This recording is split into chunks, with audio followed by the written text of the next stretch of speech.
Have you ever stopped to think why some people can walk into a room and instantly influence everyone around them, while others struggle to make themselves heard or barely manage to get their point across, even when they are right? Why is it that some voices sound convincing, even when the message is flawed, misleading, or completely wrong, while other voices, carrying better ideas and stronger arguments, fade into silence without impact? This is not about luck.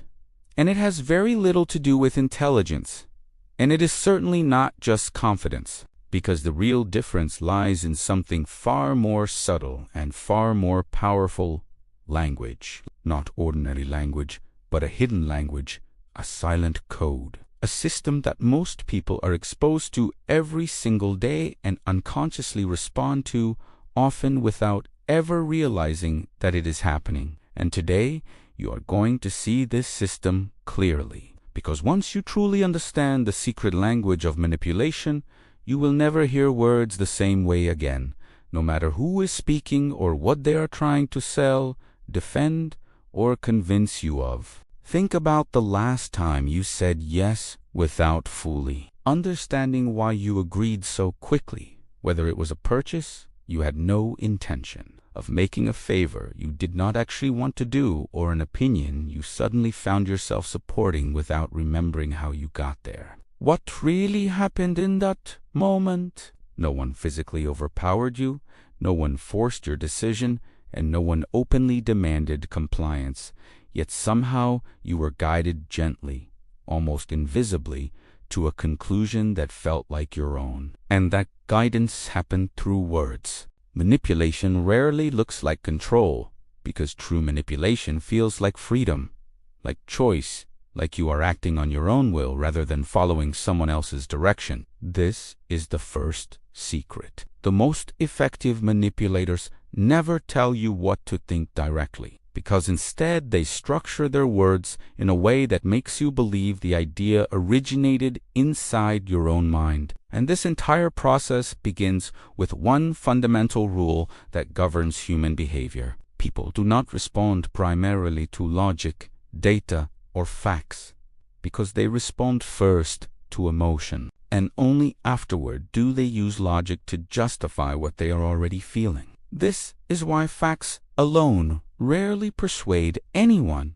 while stories, even flawed or exaggerated ones, almost always do. Your brain is not designed to seek truth above all else, because it evolved to prioritize survival efficiency and emotional safety, which means it constantly looks for shortcuts, patterns, and signals that indicate whether something is safe, dangerous, popular, or socially acceptable. Manipulation exploits these shortcuts with surgical precision. Imagine two sentences that communicate the same idea. This product improves productivity by 23%. Now compare that to this sentence. People, just like you, are already using this to get ahead. The information is similar, but the psychological impact is completely different. The second sentence activates ancient mechanisms in your brain, such as the need for belonging, the pull of social proof, and the fear of being left behind while others move forward. In that moment, your brain does not ask, "Is this objectively true?" but instead asks, "What are people like me doing? And what happens if I do not do the same?" That is why reviews matter more than technical specifications, why crowds influence decisions more than evidence, and why trends spread faster than carefully researched facts. Manipulators understand this deeply. They do not try to defeat your argument, and they do not try to overpower your reasoning, because instead they surround you with perceived consensus. They make their belief feel popular, inevitable, and normal, until resisting it feels awkward, isolating, or even socially risky. Another powerful tool they use is the strategic question. Have you noticed how influential speakers ask questions that do not actually seek information? Questions like, What if everything you have been told is wrong? Or have you ever wondered why they do not want you to know this? Or doesn't it make sense when you really think about it? These are not neutral questions because they are designed to guide your thinking in a very specific direction. When your brain answers a question, it feels like your own conclusion, and ideas you reach on your own feel far more true and trustworthy than ideas that are handed to you directly. This is manipulation at its most elegant. Authority is another pillar of influence. Why do we instinctively trust certain voices the moment we hear them? A confident tone, a calm delivery, a professional appearance, a title, or even a phrase like experts agree can instantly lower our skepticism. Your brain loves shortcuts, and authority is one of the most powerful shortcuts it knows. If someone sounds like they know what they are talking about, your brain often stops checking their work altogether. This is why people with less knowledge sometimes speak with more certainty, and why certainty itself becomes persuasive regardless of accuracy. Manipulators rarely say, "I think," or "I might be wrong," because instead they say, "This is how it works," removing doubt from their language even when doubt clearly exists. And certainty feels comforting because uncertainty is mentally exhausting, while confidence feels safe. Here is where things become uncomfortable. Manipulation is not always evil or malicious. Parents use it to guide children.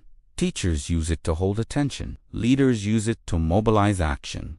And you use it every time you choose your words carefully to get a specific reaction. The difference is not the tool, but the awareness and intent behind it. Unconscious manipulation spreads confusion and chaos, while conscious influence creates direction and clarity. But the mechanisms remain the same. Scarcity is one of the strongest of these mechanisms. Why does the phrase limited time only works so reliably across cultures and industries? Because your brain experiences loss more intensely than gain, and the pain of missing out is stronger than the pleasure of acquiring something new. When something feels rare, exclusive, or about to disappear, rational thinking fades and emotional urgency takes over. At that point, you stop asking, "Do I need this?" and start asking, "What if I lose this opportunity forever?" Manipulators do not sell value alone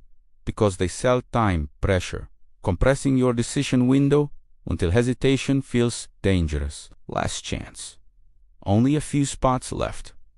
Before it's gone, even when none of it is true, your brain reacts as if a door is closing permanently. There was an experiment in the 1970s where people were shown 2 jars of identical cookies, one full and one nearly empty. And consistently, people desired the nearly empty jar more, not because the cookies were better, but because scarcity created perceived value. This principle governs everything from luxury branding to viral content to political messaging. Speaking of politics, notice how messages are framed as battles between sides, because manipulation thrives on simplicity, on binaries like good versus evil, us versus them, right versus wrong. Nuance slows people down, and manipulators want speed. They want emotional reactions, not thoughtful reflection. Because the moment you feel angry, afraid, or excited, you become easier to guide. That is why outrage spreads faster than truth. Another subtle but powerful technique is mirroring. When someone matches your tone, your language, your posture, and your beliefs, you feel understood even if nothing meaningful has been exchanged. Manipulators mirror to build trust, repeating your ideas back to you with slight adjustments until you think, "This person gets me."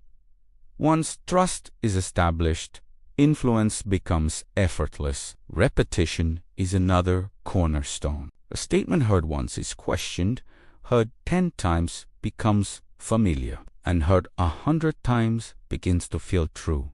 because your brain confuses familiarity with accuracy. That is why slogans work, headlines repeat, and catchphrases stick. Manipulators do not persuade once they condition over time. The uncomfortable truth is that if you believe you are immune to this, you are actually the most vulnerable, because manipulation does not target ignorance or low intelligence, but basic human psychology. Awareness is the only real defense. When you feel urgency, slow down, and when something triggers strong emotion, ask what emotion it is trying to activate, because naming the emotion weakens its grip. Listen for absolute language, watch for fake choices, and remember that manipulation only works when it is invisible. And now it is not. Once you understand this language, you will hear it everywhere, and you will gain something rare and powerful: real choice. Because words shape perception, perception shapes decisions, and decisions shape reality. And now you are listening differently.